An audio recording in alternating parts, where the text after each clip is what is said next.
Hey, I want to ask you about, you were doing sketch comedy at that same age. So you're in kind of a sitcom world, kind of, but you're also in a doing full on sketch comedy and playing characters. So I think I was thinking about this today. Of all the people I know that have been on Saturday Night Live, and I've known so many of them, you've been on the longest on Saturday Night Live, but also you probably had the most years of sketch comedy experience before you even got the show of anybody I know. Yeah, I mean, that's interesting. I mean, it was like 5 seasons of all that. So, yeah, we looked at it. I mean, we used to call ourselves like the SNL for kids and stuff like Yeah, that, but yeah. none of us thought we would ever really make it, even to like auditioning for it for real, just because, it just seemed very, you know, it's just such a different world. Like we were in Florida and then we went to LA, you know what I mean? So I Yep. didn't have that like New York, Chicago comedy scene hustle, knowing that SNL is at 30 Rock. Like I didn't know what 30 Rock was, Right, until I right. went there for an audition basically. So it was very far-fetched kind of idea for all of us pretty much. And then, as I stayed kind of diligent pressing the issue of letting me audition or whatever, I finally got the chance. And then yeah, I don't know if I'll ever give that job up. Yeah. Yeah. Well, I don't see a reason why. I think there used to be this feeling like, well, I've done Saturday Night Live and now I need to move on and put that down and do something else. And it's occurred to me that the world we live in now, that's not really necessary. You can do Saturday Night Live.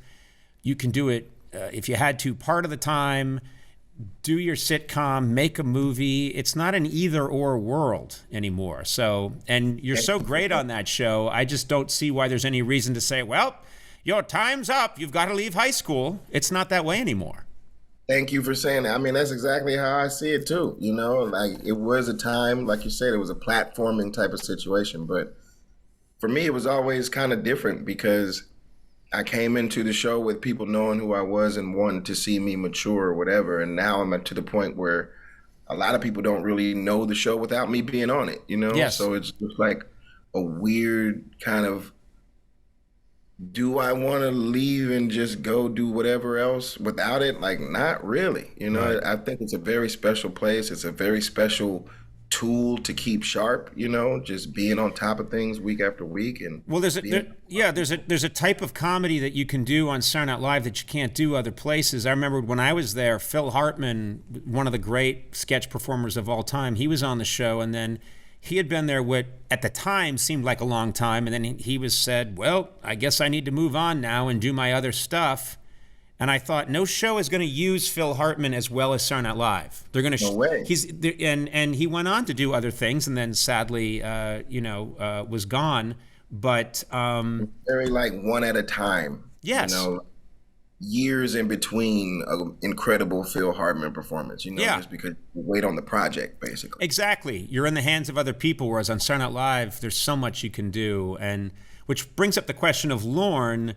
Lorne Michaels, obviously famous creator, producer, Saturday Night Live, huge influence on me, pretty much gave me my career.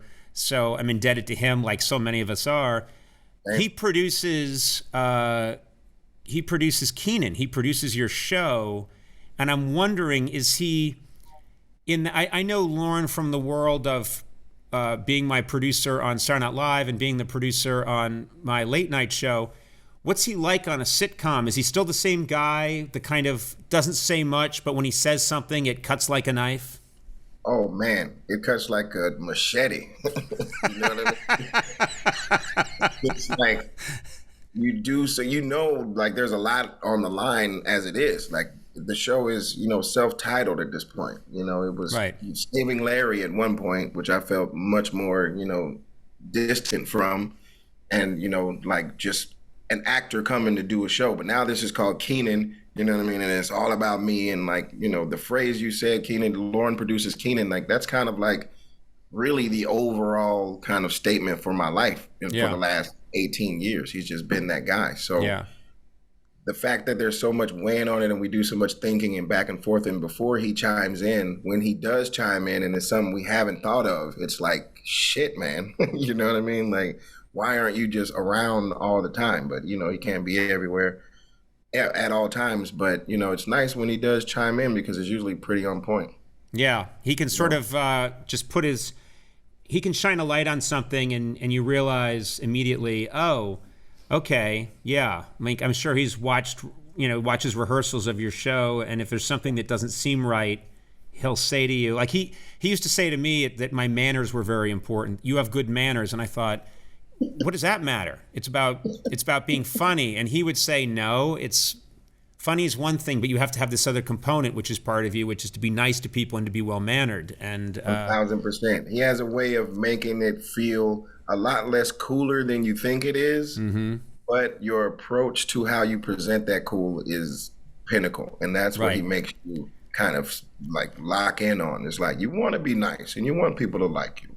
Yes. Lean into that. Lean into the nice. Kenan, lean into the nice.